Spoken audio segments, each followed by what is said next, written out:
Guys, it's MugenLord here, and I'm back again with another discussion video. And this video is a continuation of my last video, which we talked about the supposedly leaked roster to Marvel vs. Capcom Infinite. And this is a continuation because some more information has been dropped. Somebody had linked me to this Reddit page, and it seemed like this user right here is his name is Riku Rikumore, whatever his name is, hard to pronounce. Sorry if I screwed it up, but it seemed like that he's in cahoots with the last leaker named Rice. So I pretty much wanted to elaborate on this list right here. And like I said, let's take this for a grain of salt. The thing is, what I like about these supposedly leaks and stuff like that is to build discussion. It can you know, build some hype, or it can destroy hype for some people. It can make some people salty or whatever like that. But this is all speculation. This is all for fun, and I find this interesting. And like I said before, a few YouTube users had sent this to me. So let's get down to it. So it seems though that Riku, like I said before, is in cahoots with Rice. He says characters I've leaked for Marvel vs. Capcom Infinite previously included, and he said I won't put check marks by the ones not yet revealed, but since Rice leaked them, I'll put an asterisk to be nice. So it looks like we have Spider-Man here, we have Dr. Octopus, and Venom. He's supposed to be DLC. We have Songbird, of course. We have Miss Marvel, Ant-Man, Rocket, but Groot is now part of his moveset, which is okay, pretty interesting.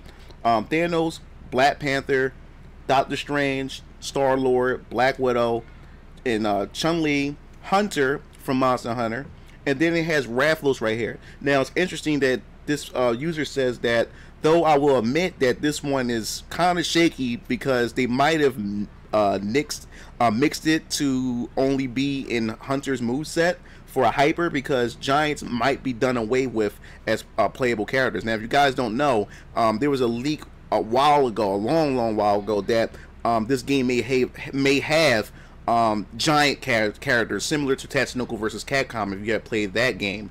So he said Rathalos was planned to be part of a hyper regardless. Note, I haven't heard anything since regarding Rathalos. Then of course we have Strider Hiryu, and this is a shocking. We have Leon Kennedy. I know a lot of people was pretty wanted him in the last Marvel vs. Capcom game, and was quite surprised that Chris Redfield had took his place, despite how popular Leon has become over the years. And of course Jeddah, we talked about, Nathan Spencer, and another shocking one right here, Captain Commando. Now this is what I'm saying, like, that's why I'm saying, like, some of this right here seems a little bit too good to be true. Will Capcom actually bring a character that's been so loved since the old Marvel vs. Capcom days?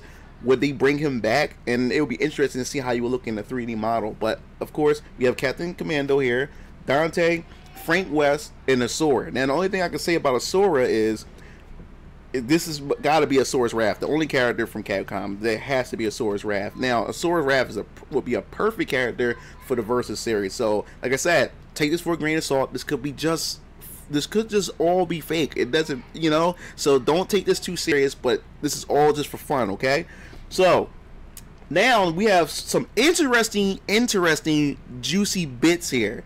Now this is maybe a shocker and to some people, and if this is true, I wouldn't be shocked, because that's what it seemed like that this game, the route that this game may be going. Now with the post, what the leaker is saying is, he said he was told of Street Fighter V and a third Darkstalkers character, which I'll get into more in a moment. So it says here that DLC characters are heard about were Doctor Doom, Super Skrull, and Silver Surfer, as well as X-Men being DLC. The ones I've heard for the longest time being Wolverine, Cyclops, which is another favorite Marvel character that I loved in the Marvel series. Cyclops is my boy. Now if they bring Cyclops back, I'll be a happy camper. So we have Cyclops and we have Deadpool. Now he says, note, I said that not all the Capcom characters I leaked are launch characters before, and I never had confirmation that all the Marvel characters would be either. Neither did I say they would be. So he says, so F off with the crap that you know, people were claiming that he said.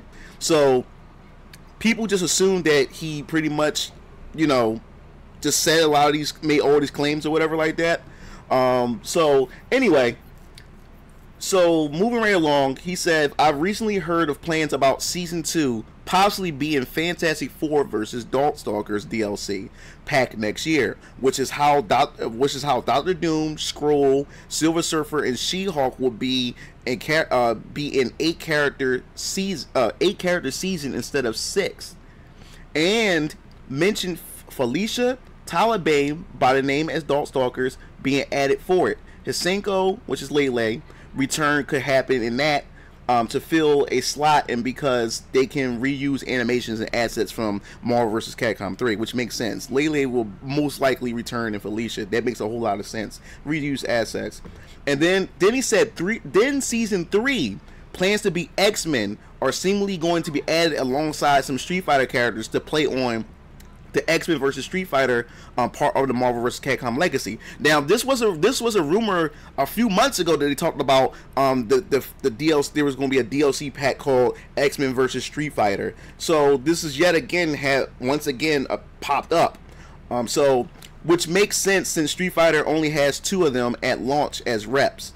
So okay, so season 2 and 3, from what he knows in here, won't be released like Street Fighter 5 does, with all year things to only add 6 characters, but instead 1 season in the first half. So like each season in Street Fighter 5 is each season, it represents a year. So the first year you get your 6 characters, the second year you get your season 2, which is your next group of characters. Well, what they're saying is with Marvel vs. Capcom Infinite this time around, what they're going to be doing is they're going to be doing seasons by half, like every 6 months or whatever, like that, like real seasons or whatever. So they're saying that the first half of the year and the second half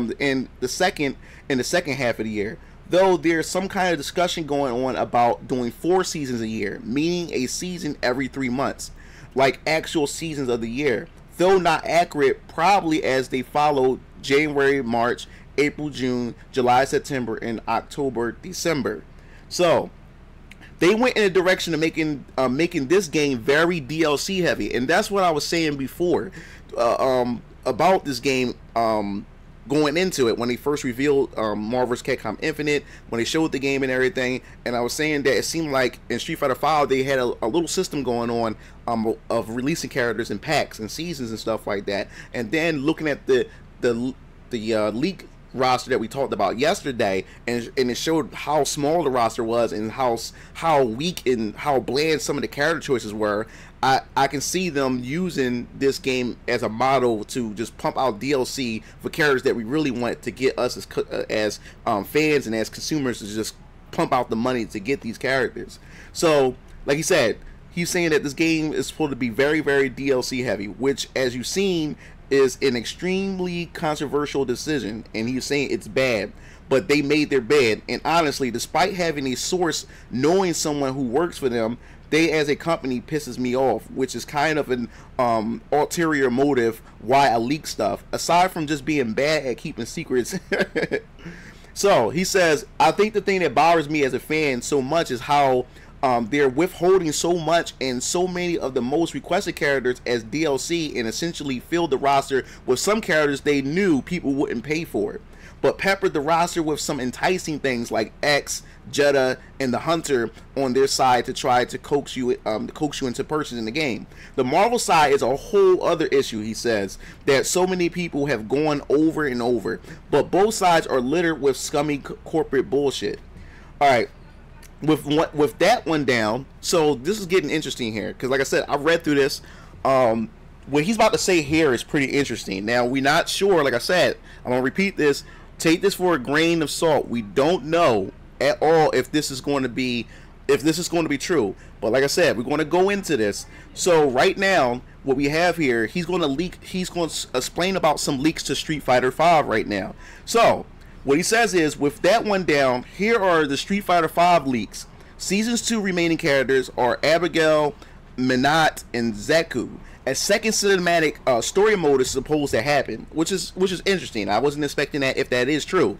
He says the base roster plus the season 1 characters were prologues for the general cinematic story mode. Season 2 characters story modes for Akuma, Ed, Colin, whatever her name is, which all takes place after a Shadow Falls are prologues for the second cinematic story mode.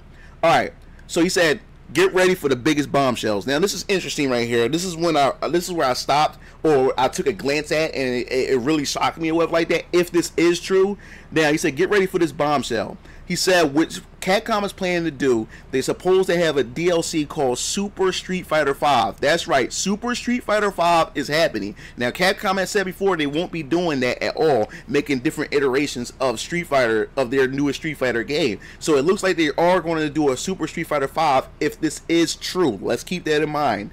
He said, but he said this update is going to be free. It said it won't make the base game useless either. It's really nothing more than an update, a glorified one, but an expansion nonetheless. But what does Street Fighter V contain? He said, here's the rundown to it. It said it adds arcade mode, extra battles, close this right here, some kind of PvE mode against the Illuminati, some expanding on the existing mechanics, new critical arts. He said, but it doesn't end there. He said, Super Street Fighter V brings with it a whole user interface overhaul, and maybe more than that too. You'll probably be curious of the characters too, huh? And he said those 6 characters will be Sagat, Sakura, Oro, Sea Viper, Q, and Necro. Now, these 6 characters sound too good to be true for some fans, because I'm a big Sagat fan. I love Sagat, was one of my mains. And then we have Sakura, and it looks like we bring in some Street Fighter 4 characters, and we have 3 representatives for Street Fighter Third Strike. And it would make sense because Street Fighter 5 is leading into Third Strike, so it would make more sense to bring in some Street Fighter Third Strike characters. He said, and if you want to laugh, Street Fighter 5 vet Alex Vi already leaked them accidentally, though it seems he just didn't care on Twitter already. He never bothered deleting it either, in case you didn't believe me. So he said, here's the link to Alex Vi's Twitter or whatever. He said, if Capcom announced Sagat, Q, Sakura, Viper, Oro, and Necro for Street Fighter 3, y'all say y'all would not be able to contain yourselves. I don't think that's proof enough or whatever like that, but oh well. So there you have it. He says Super Street Fighter 5 is a thing and will be announced likely by the year's end after the Capcom Cup conclusion. He said, believe me, if you don't, he said he doesn't care.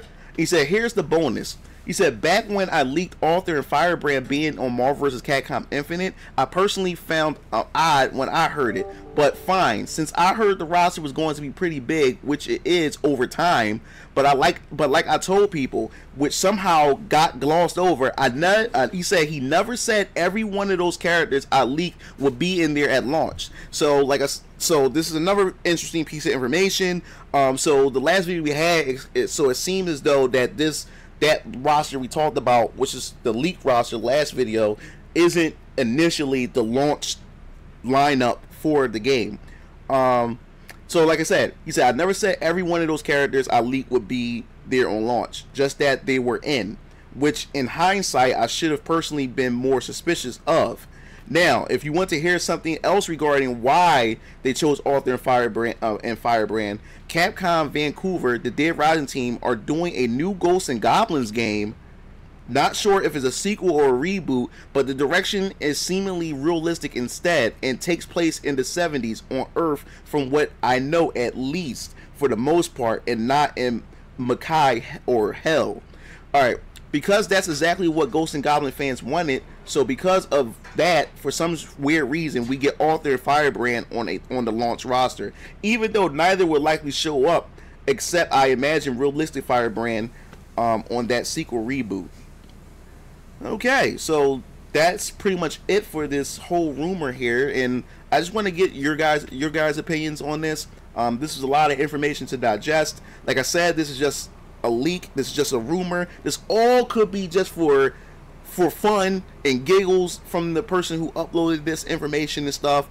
This is just fun to talk about, to get the ball rolling, to get the hype train going, to get people just talking about Marvel vs. Capcom Infinite. But this is a lot of information, and if this is true, I kind of figured that Marvel vs. The Marvel vs. Capcom series here on out will pretty much be a DLC heavy game. I was always skeptical about that when we see a lot of these reused assets and the leak roster or whatever like that being so condensed and stuff like that, and the other rumors about them releasing characters and packs and stuff like that. So that's pretty much it for this. I want to hear your guys' thought on this. Do you think this is real, or you think there's some validity to this leak list? Make sure you leave your comments and opinions in the comment section below. If you like this video, make sure you hit that like button and subscribe. This is MugenLord, and I'm signing off.